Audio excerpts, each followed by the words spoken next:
नमस्कार दोस्तों, मैं आज आप सभी लोगों के लिए लाया हूँ एक ऐसी कहानी जिस कहानी को सुनकर समझकर आपको विवेक और बुद्धि इन दोनों में फर्क समझ में आएगा। हमने कई लोगों को कहते सुना है कि हमें बुद्धि के साथ साथ विवेक से भी काम लेना चाहिए, पर हमें एक्चुअली में पता ही नहीं है कि बुद्धि और विवेक में फर्क क्या है। तो एक छोटी सी कहानी आप सभी लोगों के लिए। एक बहुत सुंदर जंगल था। उस जंगल का राजा शेर जंगल के सभी पशु पक्षियों के ऊपर अत्याचार किया करता था, उन्हें मारकर खाया करता था, उनका शिकार करता था। तो सभी जंगल के जो पशु पक्षी थे वो उदास हो गए थे कि ये शेर जंगल का राजा है और अगर ये हमें इस प्रकार खाएगा तो हमारी जनसंख्या का क्या होगा, हमारे बच्चे सब ऐसे ही मरते जा रहे हैं, हमें कुछ तो करना होगा। तभी कुछ पक्षियों ने बोला कि हम इससे बैर भी नहीं कर सकते क्योंकि ये राजा है जंगल का, तो इससे लड़ाई कर कर भी हम बच नहीं सकते।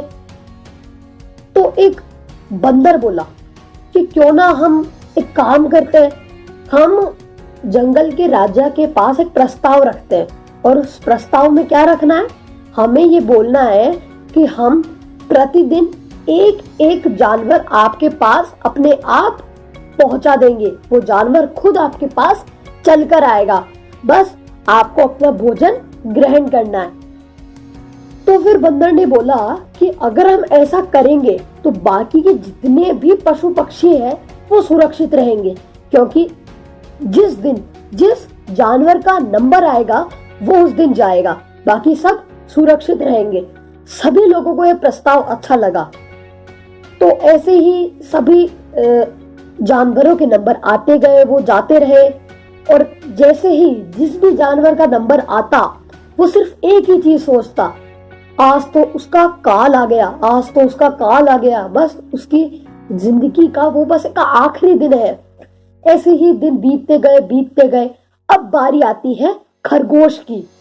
खरगोश की बारी आती तो खरगोश बहुत खुश था, वो खुश था, प्रसन्न था और एकदम झूम रहा था। तो जानवरों ने उसको बोला कि भाई आज तो तेरा नंबर है, तू मरने वाला और तू खुश है। तो बोला कोई नहीं मरेगा, आज से हर जानवर को मरना नहीं पड़ेगा। तो जानवरों ने उसको बोला क्या तू अब शेर से लड़ेगा? तो खरगोश बोला नहीं, मैं शेर से नहीं लड़ूंगा, मैं बिना लड़े सुरक्षित आऊंगा और आज के बाद कोई जानवर इस जंगल में नहीं मरेगा। तो उन जानवरों ने उसकी बहुत हंसी उड़ाई। उसने बोला कि इतना सा पिद्दी सा खरगोश शेर का क्या बिगाड़ लेगा, क्या कर लेगा ये शेर का। खरगोश जाता है और रास्ते में रुक जाता है, रास्ते में धीरे धीरे चलता फिर रुक जाता है और शेर जो है वहां उसे भूख लग रही है और वो गुफा के बाहर आता है, फिर इधर उधर देखता है, फिर अंदर चला जाता है, फिर आता है, फिर इधर उधर देखकर थोड़ा घूमकर फिर अंदर चले जाता है। उसको लग रहा था इतना विलंब कैसे हो रहा है, अभी तक जानवर क्यों नहीं आया मेरे सामने। तब जो खरगोश है वो 3 घंटे लेट पहुंचता है और जैसे ही वो पहुंचता है शेर दौड़ता है और बोलता है कि एक तो 3 घंटे लेट आए हो और तुम इतने छोटे से जानवर आए हो जो कि मेरे एक नाश्ते के बराबर भी नहीं हो। तभी खरगोश बोलता है कि महाराज मुझे जल्दी से खा लो, मुझे जल्दी से खा लो। तो शेर बोला जल्दी से क्यों खा लूं मैं तुम्हें?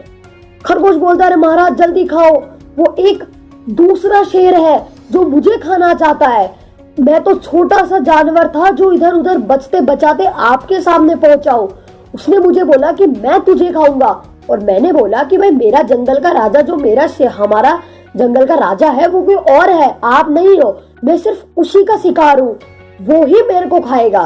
तो उसने बोला आज से इस जंगल का सिर्फ मैं ही राजा हूँ और मैं ही तुम्हें खाऊंगा और अब जितने भी जानवर है उन सबका शिकार भी मैं ही करूंगा। तब शेर ने बोला कि अच्छा ये दूसरा शेर आया है, ये नया शेर आया है जो मुझसे युद्ध करने के लिए कह रहा है। तो खरगोश बोलता है महाराज हाँ महाराज आप मुझे जल्दी से खा लो नहीं तो वो मुझे खा लेगा। तो फिर शेर बोलता है कहाँ है वो? मुझे मिला के लाओ उससे। तो खरगोश बोलता है चलिए महाराज, मैं आपको दिखा के लाता हूं उसकी गुफा। आगे आगे खरगोश और पीछे पीछे शेर, दोनों चलते हैं। चलते चलते चलते एक कुआं आता है। खरगोश दूर खड़ा रहता है और शेर को बोलता है देखिए वो है उस शेर की गुफा। तो शेर बोलता है वो वाली गुफा? बोली हाँ, वो शेर जो था ना वो इसी गुफा में गया है। शेर जाता है और उस कुएं में झांकता है। कुएं में झांकता है तो उसको अपना परछाई दिखती है, अपना प्रतिबिंब दिखता है। उसको देख के वो दहाड़ता है। जैसे वो दहाड़ता है तो अंदर से भी आवाज आती है, क्योंकि वो कुआं है तो आवाज गूंजती है, तो गूंजते उसको भी सुनाई पड़ता है। तो और फिर वो क्या करता है, उसको मारने के लिए, उससे लड़ने के लिए उसके अंदर कूद जाता है। अंदर कूदते वो तड़पता तड़पता उस पानी के अंदर मर जाता है। और फिर जो खरगोश है वो वापस चला जाता है। तो जंगल के जितने भी जानवर थे वो उसको घेर लेते। वो बोलते भाई तू ऐसे जिंदा वापस कैसे आ गया यार, बच कैसे गया तू? तो उसने बोलता है कि आज से जो इसका आतंक था ना शेर का, वो खत्म हो गया। आज से शेर खुद खत्म हो गया। अब इस कहानी से हमें क्या सीख मिली? इस कहानी में जो बंदर था ना उसने बुद्धि से काम लिया। उस बंदर ने जो योजना उन सभी जानवरों को समझाई ना, वो अपनी बुद्धि से काम लेके समझाई। अब जो इस कहानी में जो काम खरगोश ने किया है ना, वो विवेक वाला काम था। तो इस कहानी से आप आराम से समझ सकते हैं कि बुद्धि और विवेक में क्या फर्क है। तो दोस्तों आज की वीडियो में बस इतना ही। मिलते हैं अगले वीडियो में।